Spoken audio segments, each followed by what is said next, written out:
नई नई सास बनने जा रही लक्ष्मी को उसके रिश्तेदारों ने अच्छे से समझा दिया था। दीदी देखो, सास बनना आसान नहीं है। कहने को बहू आ जाती है, लेकिन सारे घर में हक ऐसे कर लेगी जैसे तुमने तो इतने साल से घर के लिए कुछ किया ही ना हो। और नहीं तो क्या, मेरी वाली ने तो घर का नक्शा ही चेंज करवा दिया था।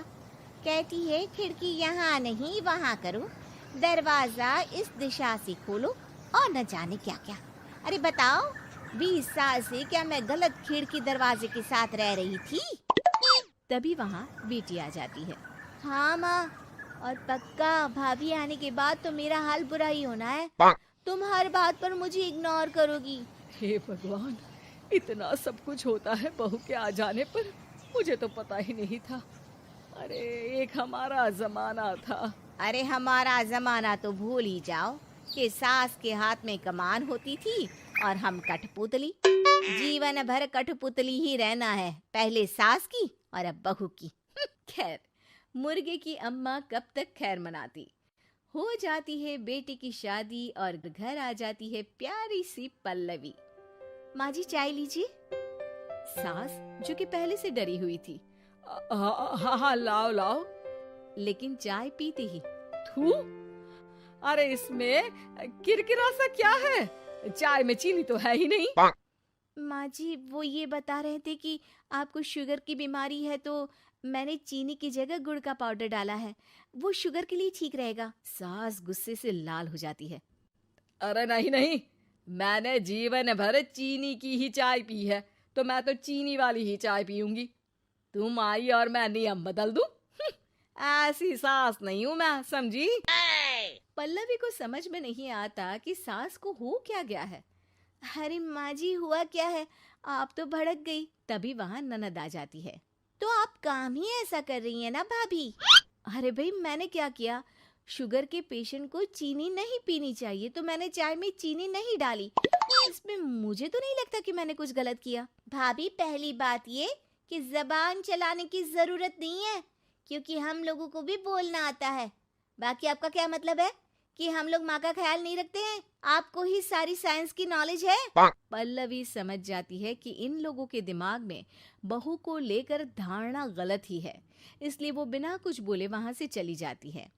थोड़े दिनों बाद जब पल्लवी ड्राइंग रूम के पर्दे बदल रही थी, पंछी बन उड़ती फिरूं मस्त गगन में, आज मैं आजाद हूँ दुनिया के चमन में।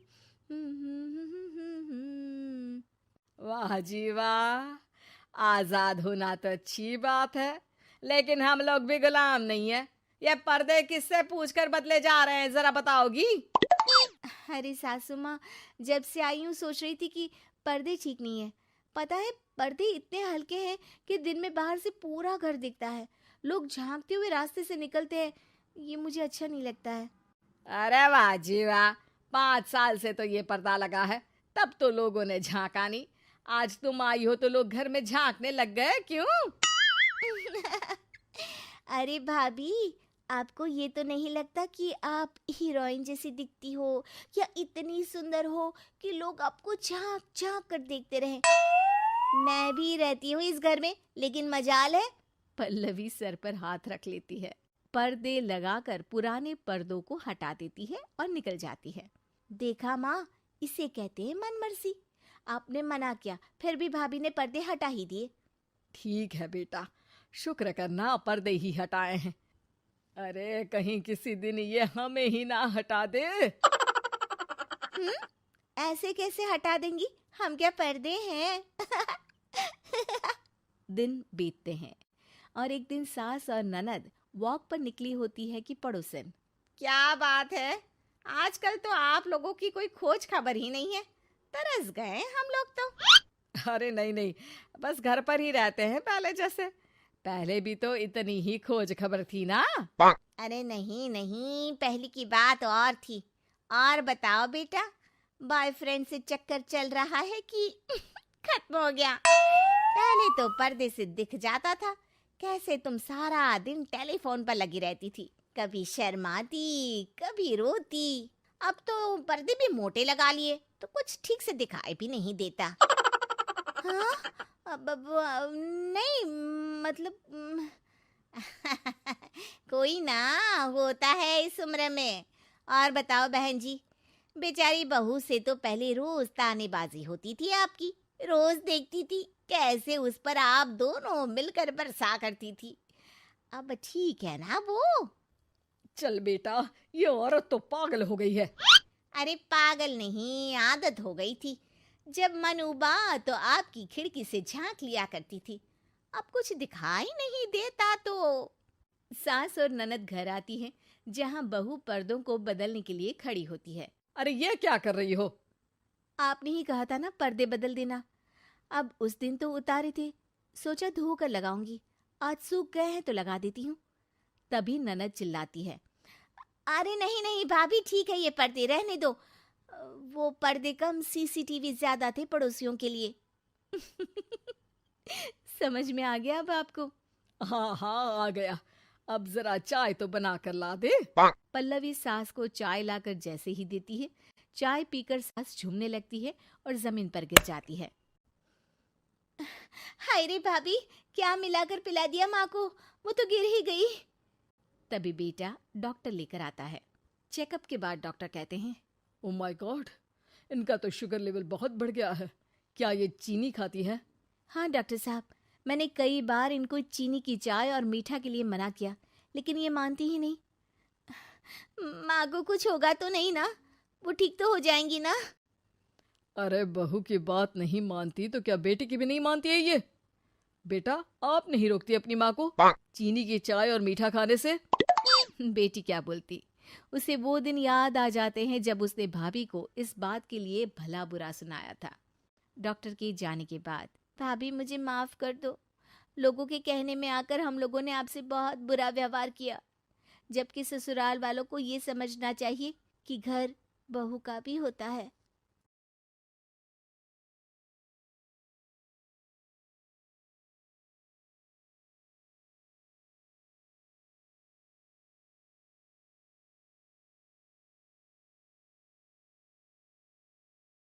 सास की बीमारी। शादी के ठीक बाद नेहा की सास की तबीयत बहुत खराब हो गई। बताइए क्या हुआ है आपको? बेटे की शादी थी तो थकान हो गई, मौसम बदल रहा है तो जुकाम और बुखार हो गया।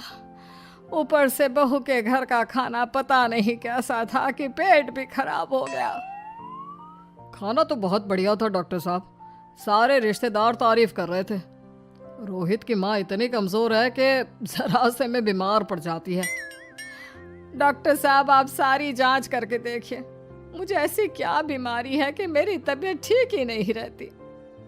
फिलहाल तो ज़्यादा कुछ नहीं है, पहले आपके ज़ुकाम, बुखार और पेट का इलाज कर लेते हैं, फिर बाकी के टेस्ट करवा लेंगे। अभी आप ये दवाइयाँ ले आइए। पिताजी, मैं डॉक्टर साहब को छोड़कर और दवाइयाँ लेकर आता हूँ। माँ जी तो बीमार थी, इसलिए नेहा ने किचन संभाल लिया। माँ जी, अब आपकी तबीयत कैसी है? पहले से ठीक है। आप बैठिए, मैं खाना लगाती हूँ। तेरे बाबूजी और रोहित ने खाना खा लिया? रोहित तो टिफिन लेकर ऑफिस गए हैं माँ, और बाबूजी ने खाना खा लिया है। आप शुरू कीजिए। यह क्या, खाने में इतना तेल, इतने मसाले? अरे अभी अभी तो तबीयत ठीक हुई है मेरी, तुम क्या मुझे वापस बीमार करना चाहती हो? नहीं माँ जी, ऐसा नहीं है। क्या हुआ? देखो ये बहू ने कैसा खाना बनाया है। खाना तो बहुत ही स्वादिष्ट था। अरे मैं ये खाना खाऊंगी तो बीमार हो जाऊंगी ना। ओह हाँ, बहू को अभी पता नहीं ना तुम्हारे बारे में, रोहित समझा देगा उसे। देख बहू, अच्छे से समझ लेना कि इस घर में कैसा खाना बनता है। हाँ माँ जी, मैं समझ लूँगी, लेकिन अभी आप कुछ तो खा लो। ये खाना खा लूंगी तो कल का खाना खाने के लिए बचूंगी भी नहीं। सास की बातें सुनकर नेहा उदास हो गई। उसने रोहित के घर आते ही उससे माँ जी के खाने के बारे में पूछा। आज माँ जी ने मुझे खाने के लिए बहुत बुरा भला कहा। माँ को मसालेदार और तेल घी वाला खाना सूट नहीं करता, वो बीमार पड़ जाती हैं। ऐसी क्या बीमारी है माँ जी को? पता नहीं, आज तक कई डॉक्टरों को दिखाया, कितने टेस्ट करवाए, लेकिन कोई बीमारी पकड़ में ही नहीं आई। नेहा को कुछ समझ में तो नहीं आया, लेकिन उसने अपनी सास के हिसाब का खाना बनाना सीख लिया। माँ जी, आज तो खाना ठीक है ना? खाना तो ठीक है, लेकिन ये मुआ रेडियो क्यों चल रहा है इतनी तेज आवाज में? वो माँ जी, मैं अकेले काम करते करते बोर हो रही थी ना, तो टाइम पास करने के लिए चला दिया। तेरे इस टाइम पास के चक्कर में मेरा सर दर्द से फटने लगा है। तेज आवाज से मुझे माइग्रेन हो जाता है। सॉरी माँ जी, मुझे पता नहीं था। तुम्हें जब तक सब पता चलेगा तब तक मैं तो भगवान के पास ही पहुंच जाऊंगी। नहीं नहीं, ऐसा मत कहिए ना माँ जी। अब मैं कहीं भूख से ही ना मर जाऊं। खाना मेरे कमरे में रख दो। बेचारी नेहा, उस दिन उसे बहुत दुख हुआ। नेहा, तुम रो क्यों रही हो? आज माँ जी ने मुझे बहुत बुरा भला कहा। मैं तो सिर्फ रेडियो सुन रही थी। ओहो, तुम माँ की बातों का बुरा मत मानो। उन्हें तेज आवाज से सर दर्द होने लगता है। दर्द की वजह से बोल दिया होगा कुछ। लेकिन मुझे तो ये सब पता ही नहीं था ना। इसीलिए बाबूजी ने मुझे पहले ही फोन करके सब कुछ बता दिया, और मैं तुम्हारे लिए ये हेडफोन लाया हूँ। अब तुम अपने गाने भी सुन सकती हो और माँ को परेशानी भी नहीं होगी। ये सिर्फ एक बात का हाल है, लेकिन माँ को तो हर चीज से परेशानी है। अब क्या कर सकते हैं, माँ बीमार ही इतनी रहती है। लेकिन माँ को ऐसी कौन सी बीमारी है? तुम्हें बताया तो था, किसी भी डॉक्टर को माँ की बीमारी समझ में नहीं आ रही। अब तुम भी ये सब सोचना छोड़ दो, ये हेडफोन लो और अपने पसंद के गाने सुनो। रोहित के गिफ्ट से नेहा की एक परेशानी तो दूर हो गई, लेकिन उसके मन में कई सवाल खड़े हो गए। आज मैं देर से उठाऊं या तुम जल्दी उठ गई? वो माँ जी को कल रात भर सर दर्द हुआ ना, तो जल्दी उठकर उनकी जगह मैंने पूजा कर दी। अरे वाह, आछ, आछ, हे भगवान, ये किसकी करामत है? ये तो माँ जी की आवाज है। चलो चल के देखते हैं। क्या हुआ माँ? आछ, ये घर में गुलाब कौन लाया? मुझे नहीं पता, मैं तो अभी उठाऊं। माँ जी, आप कल रात भर सो नहीं पाई, तो मैंने जल्दी उठकर पूजा पाठ किया। घर में फूल नहीं थे ना, तो मैं बाजार से गुलाब के फूल ले आई। नेहा, माँ को गुलाब के फूल की एलर्जी है। अब मुझे ये कैसे पता होगा? अच्छा, तुझे कुछ पता नहीं तो तू वही काम क्यों करती है जिससे मेरी तबीयत खराब हो जाए? रोहित के बाबूजी, ये बहू मेरी जान लेना चाहती है। माँ जी, मुझे ऐसा करके क्या मिलेगा? वो तो तुझे ही पता, लेकिन कुछ तो है। रोहित की माँ, बस करो। बेचारी बहू को कुछ पता ही नहीं है, बस इसलिए उससे गलती हो जाती है। जाओ तुम कमरे में। बहू, तुम रोहित की माँ का बुरा मत मानो। वो अपनी बीमारियों से इतनी परेशान है कि उल्टा सीधा बोल देती है। नहीं नहीं बाबूजी, मुझे बुरा नहीं लग रहा, मुझे चिंता हो रही है माँ जी की बीमारी की। ये बताइए कि माँ जी को ऐसी प्रॉब्लम्स कब से होने लगी? शादी के 6-7 महीने बाद से। बाबूजी, तब घर का माहौल कैसा था? अरे भरा पूरा परिवार था। मेरे बाबूजी, माँ, काका, काकी, मेरे दोनों बड़े भाई, दोनों भाभियाँ, दोनों के 2-2 बच्चे हैं, एक छोटा भाई और एक बहन, सब साथ रहते थे। इतना बड़ा परिवार? हाँ, मैं जब 10 साल का हुआ ना, तब पापा का ट्रांसफर यहाँ हुआ। उसके पहले तक तो हमारी जॉइंट फैमिली ही थी। और माँ जी किस चीज से बीमार पड़ जाती हैं? जब तेज गर्मी हो, ठंड हो या ज्यादा बरसात हो जाए। जब माँ ज्यादा थक जाए, जैसे दिवाली पर घर की सफाई या कोई फंक्शन हो, या ज्यादा मेहमानों के आने से घर का काम बढ़ जाए। तेज म्यूजिक, तेज लाइट या ऐसे कोई तेज स्मेल आ जाए। तो माँ जी की ये बीमारी ठीक हो सकती है। कैसे? सब पता चल जाएगा। आप कल माँ जी की टेस्ट रिपोर्ट लेने जाने वाले हो ना? हाँ। तो सुनिए क्या करना है। अगले दिन रोहित माँ जी की रिपोर्ट्स लेकर आता है। माँ, बाबूजी, नेहा। अरे क्या हो गया रोहित? माँ जी की रिपोर्ट आ गई है। कुछ सीरियस है क्या? जिसका डर था वही हुआ। अरे गोल गोल बातें मत कर, सीधी तरफ बता बेटा, क्या हुआ है मुझे? माँ, आपकी किडनी, लिवर सब फेल हो गया है। आपका दिल भी कमजोर हो गया है। डॉक्टर ने कहा है कि आपके पास सिर्फ 1 महीना बचा है। ये क्या बक रहा है? ऐसा हो ही नहीं सकता। मुझे लग ही नहीं रहा कि मैं इतनी बीमार हूँ। लेकिन माँ जी, रिपोर्ट झूठी तो नहीं हो सकती ना? हाँ, माँ को 20 साल की उम्र से बीमारी लग गई थी, लेकिन कोई डॉक्टर पकड़ नहीं पाया और अब ये बीमारियां बहुत ज़्यादा बढ़ गई हैं।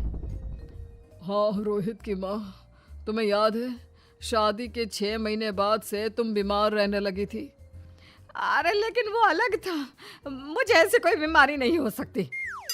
ये तुम कैसे कह सकती हो माँ? हाँ, तुम उस वक्त बीमार पड़ी थी ना, और अब डॉक्टर भी यही कह रहे हैं, तो सच ही तो होगा।